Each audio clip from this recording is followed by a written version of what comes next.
छोटका मालिक। हाँ हाँ बोली। हम रउआ पे बहुत आरोप लगोले बानी। हमरा के माफ करब छोटका मालिक, बेटी के प्यार में अंधा हो गए नहीं हम। अब छोड़ी ना।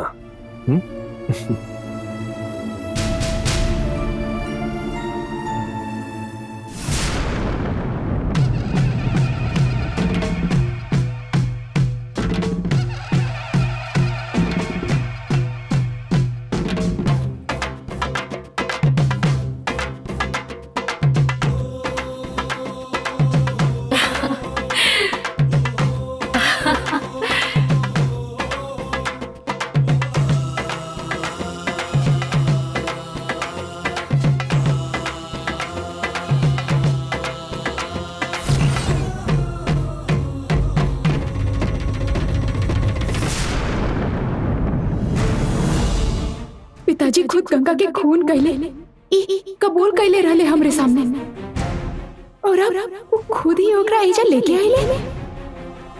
अगर गंगा जिंदा ही ना बिया त ई औरत के हो सकेली? सब लोग गंगा से मिलके कितना खुश बाड़े। हमके भी जाके गंगा से मिले के होखी। जे भाई ओकर माफी मांगे के हा तबे चैन मिली। बाकी अब कौन मुंह से जाके हम गंगा से मिली? गंगा महल छोड़ के गई हमरे वजह से ही। गंगा के इतना तकलीफ दे के माफी मांगल कहाँ तक सही है? अब ई घर में रहल ठीक ना होखी। गंगा के आए तक हमके ई घर में रहे खातिर जानकी कहले रहली। अब हमके हिजा से जाए के ही चाहिए।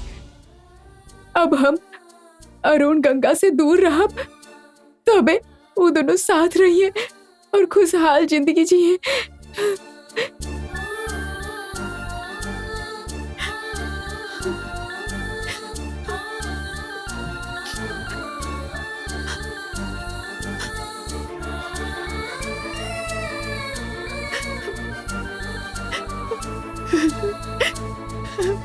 माँ, जे हमनी सोचले भी ना बानी ऐसा कुछ हो जाला जिंदगी में, और ओकरा से दूर जाके रहे में ही सबके भला हो खेला। ये बात हम समझ चुकल बानी और ये हमरा खातिर ठीक है। हमारी घर में आए से पहले परिवार के सुख हमार नसीब में ना रहे, मगर हमके वो अभी मिलल है। हमार आपसे अब एगो ही विनती है माँ, एगो लड़की के सब कुछ दे के वापस छीन लिहल, बाकी एगो अच्छा परिवार दे के ओकरा से वो कबो मत छीनिया। हम जा रहल बानी। गंगा के अब सुखी रखिए माँ।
परिवार के पावे खातिर हम इतना सालों से तड़पत रहनी,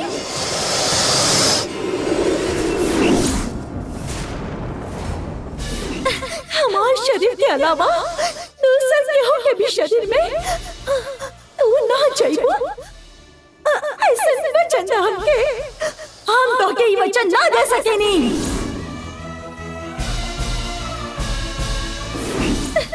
यदि काल चक्र चाहत पाड़ो तो वचन दे गई होगी, हम तो के बाहर ना जाए दे। हम वचन देता नहीं। हमने के माँ शिवनागिन पार्वती की कसम खा, हमने के आराध्य मन देवी की कसम खा कसम, हमार माँ पार्वती के कसम, तो हर शरीर के अलावा हम केहू और के शरीर में प्रवेश ना करब। तो हर शरीर के अलावा हम केहू और के शरीर में प्रवेश ना करब। ऐसा वचन दे ले रहनी हम, पर अब हमके तोहार ही रूप मिलल बा।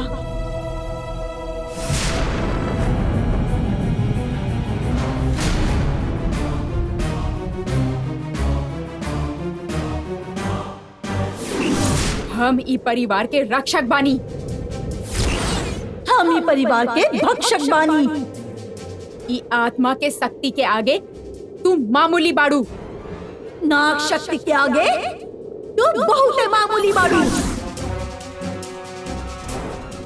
गंगा के रूप लेके के आयल बिया, ई हम कैसे पता करी? तू जान की क्या आत्मा बाड़ू, ई हम जानत बानी, पर हम नंदिनी बानी ई तू ना जाने ली।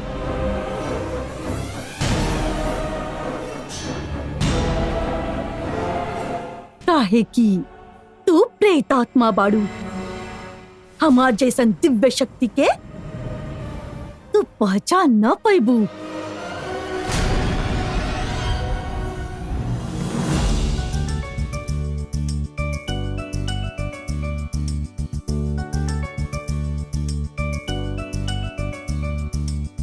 गंगा तू ना रहलू त हमनी के ई घर घर जैसन लागत न रहल। अब तोरा लौट आवे से घर जैसन महसूस हो रहल बा। आयल बड़ी घर के फिक्र करे वाली, मुसीबत घर लौट के आयल भी ऐसा लग रहा। ओके, अब सुनी ना।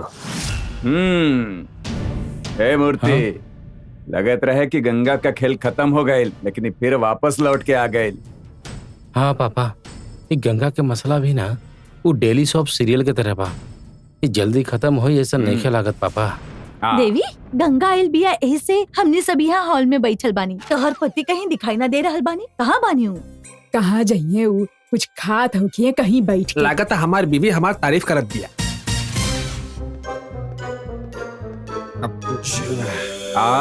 हाँ, देखो ना, गंगा ना रहली तो गम में वो कितना खा खावा लेले ना। बानी। अब गंगा आ गेल बड़ी तो पूछा के नहीं की, और आज बिरयानी आवे वाला पता चली तो कहाँ कर भाई? कहाँ भाई?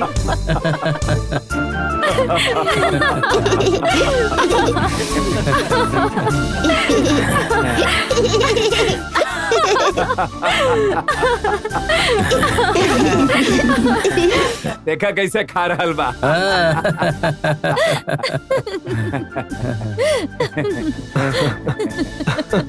हम चला तनी छक्का। हाँ, ठीक बा। अरे यार देखा लोग, देखा हाँ, भी। बाहर पति खेला में माहिर बा। हाँ? मामा, रउआ लोग बैठे, हम अभी आवत नहीं। अरे ई कबो ना सुधरी, खात ही रहेला। शनाई की दीदी का बात सच निकलल। गंगा वापस लौट आयल, पहले जाके उनका शुक्रिया कहे के पड़ी।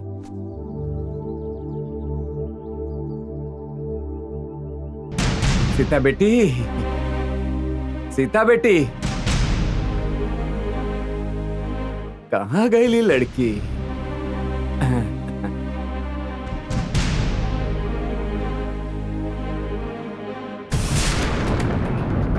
अलमारी ऐसे खुलल काहे बा? कहाँ गई हुई? ओकर कपड़ा भी ना लौकता। छोटका मालिक ओकरा महल में तो ना लगे ना? ठीक है, बाद में देखा तनी। हाँ, ई का लिखल बा यहाँ पे? हाँ?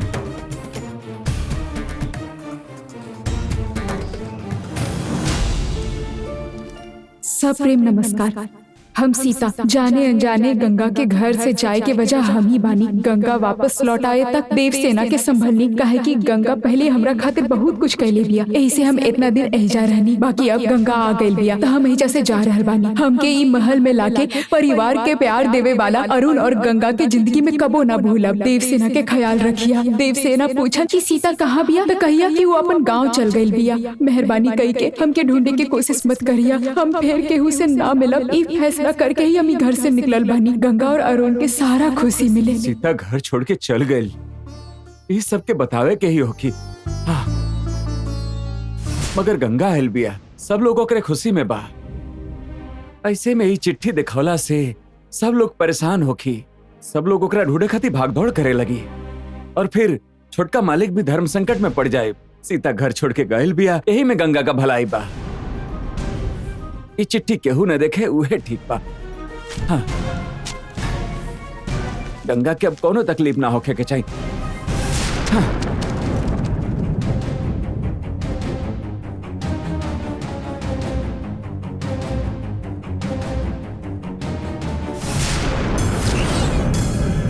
भैरवी, हम शुक्रगुजार बानी तुहार। ऐसन मुसीबत के समय में तू हमार मदद कैलू। सबके ये भरोसा हो गइल बा कि तू ही गंगा बाड़ू। तू तो बिल्कुल हूबहू गंगा के तरह ही पेश आवत रहलू। ये सब हम काहे खातिर कर रहल बानी, ये हमेशा याद रखी है। हमके सब कुछ याद बा भैरवी। हम अपन वचन ना तुरब, केहू के शक ना होखी। अगर तू यही तरह नाटक जारी रखबू तो अरुण के शक हमरा ऊपर से पूरा तरह से खत्म हो जाये। और ओकरा बाद कि तू ऐसा कुछ करिहा कि ओकरा तोहरा ऊपर गुस्सा आ जाए, फिर तू आसानी से घर से निकल के जा सकेलू। राहुल पूरा प्लान हम समझ गइल बानी। गंगा के नाम खराब करके ओकरा के बाहर निकाले के बा, ई है ना? हाँ, पहले ही गंगा सीता के नाम चिट्ठी में लिख के गुस्सा से चल गइल रहे। अब अगर तू अरुण पे गुस्सा होकर तू चल जाइबू तो सबके लागे कि गंगा फिर से नाराज होके निकल गई यहाँ से। अगर सबके विश्वास हो गए तो गंगा के हम ही मरले बानी केहू के भी पता ना चली। हाँ, हम जैसन कहतनी अगर तू वैसन करबू तो हम अपन वचन के अनुसार वो काल चक्र हम तोहरा के दे देव। हाँ, अब हम चलते नहीं। केकर काल चक्र केकरा के सोपे वाला बाड़ा तू? अपन हक के काल चक्र कैसे हासिल करे के बा ये पता बा हमके भैरवी समझ के सब बता देनी। तोहरी प्लान में शामिल भैरवी ए वक्त कहाँ और कौन हाल में बिया कुछ पता बा?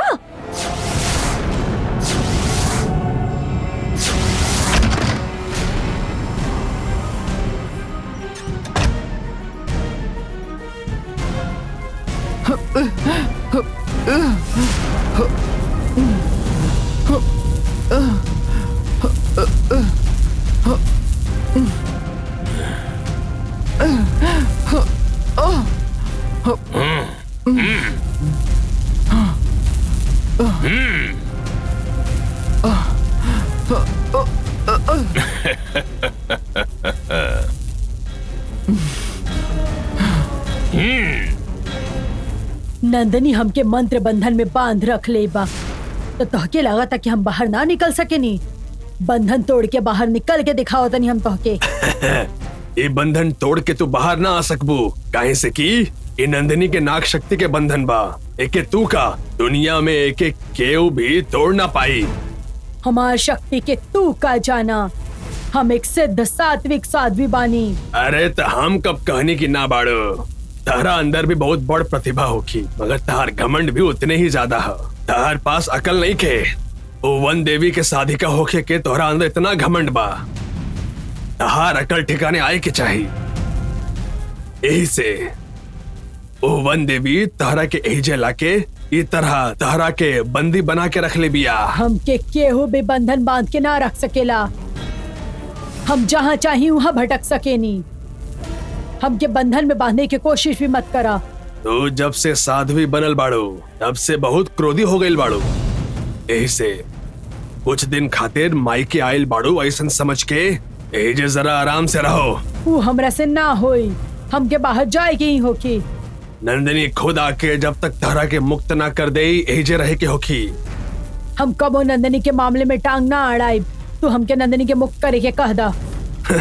काल चक्र खातिर उन नागवंडी के मौत के वजह बने वाला तू ये बंधन से मुक्त होके नंदिनी के खिलाफ कुछ न करबो एकर कौनो भरोसा नहीं खे।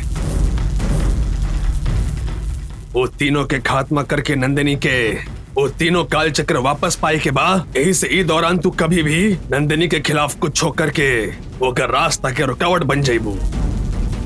यही से नंदिनी के काल चक्र हासिल कर लेवे तक तारा के एजे रहे के होखी। हम यहाँ ना रहब।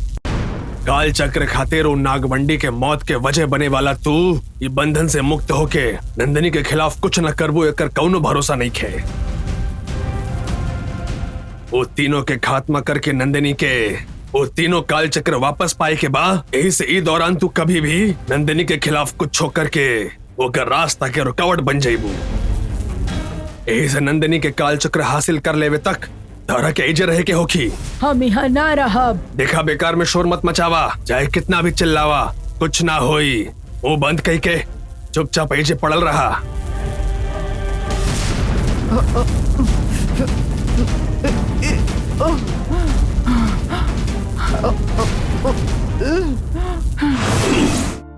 तू जदी ओ दिन फोन ना कैले हो तू जहाँ रहलू वहाँ हम तो के लेवी आ जाती। गंगा गंगा तू कौन कौन मंदिर में गईलू और काका मन्नत पूरा कईलू ये हमके बतावा ना। गंगा केहू के सहारा के बिना तू सब कुछ अकेला कर लेलू। बहुते कष्ट भइल होखी ना तोके। रउआ के जे कुछ भी सुने के बाद वो हम सब बताइब, लेकिन अभी हमार मूड ठीक नहीं है। हम खुद रउआ के आके बताइब। थोड़ा धीरज रखी। हाँ तू सही कह रहल बाड़ू। तू जब से आइल बाड़ू हमने सवाल पर सवाल करके तोहरा के परेशान कर रहल बानी। अब हमने कुछ ना पूछा। अब तक जे पूछ ले बानी उ सवाल रहल ही ना। सवाल तो अब हम पूछब। देखिए ओमकार, वो दिन अरुण के कॉलर पकड़ के ओकरा पे चिल्लाइला कि उ चोरी छिपे सीता से ब्याह कर लेलस और यही से गंगाई घर छोड़ के चल गई। अब त तहार बेटी लौट आयल बिया। अब तहार का कहे के ह? देवी कबो भी कुछ भी पूछेलू। वो दिन हमार बेटी के नाम मिलला से बहुत भला बुरा कहनी हम। आइंदा ऐसन कबो गलती ना होखी। गंगा की जिंदगी में इतना सब चल रहा बा।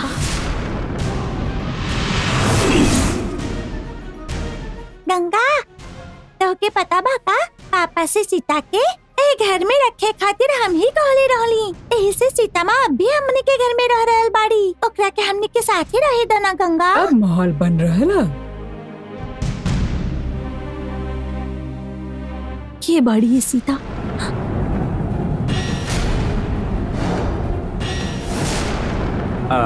ठीक है, सीता एकरा याद नहीं खे का? शायद सबके भैरवी पे शक होता। अब का करी?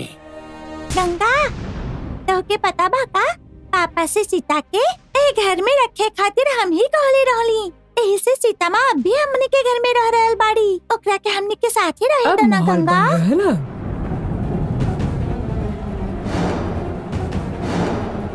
के बाड़ी है सीता?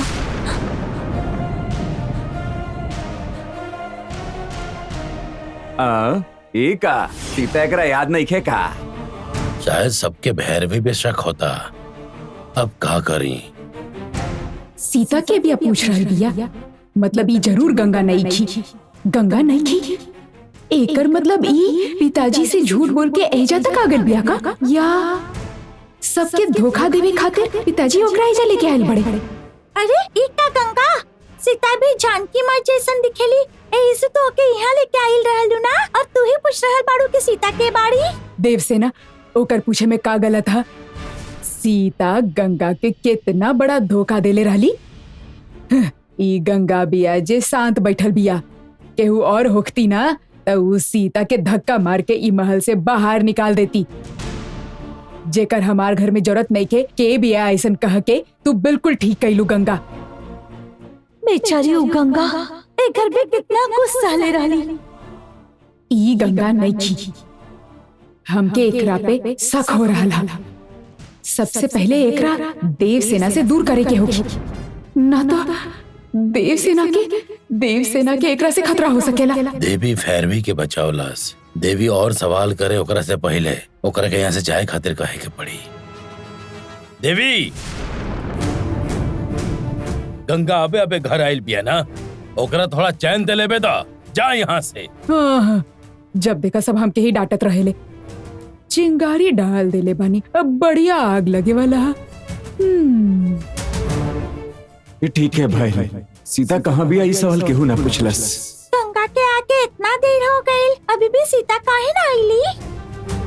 अब देव सेना बात काहे आगे बढ़ावती है? ठीक बा, हम ही सीता माँ के यहाँ लेके आवतानी।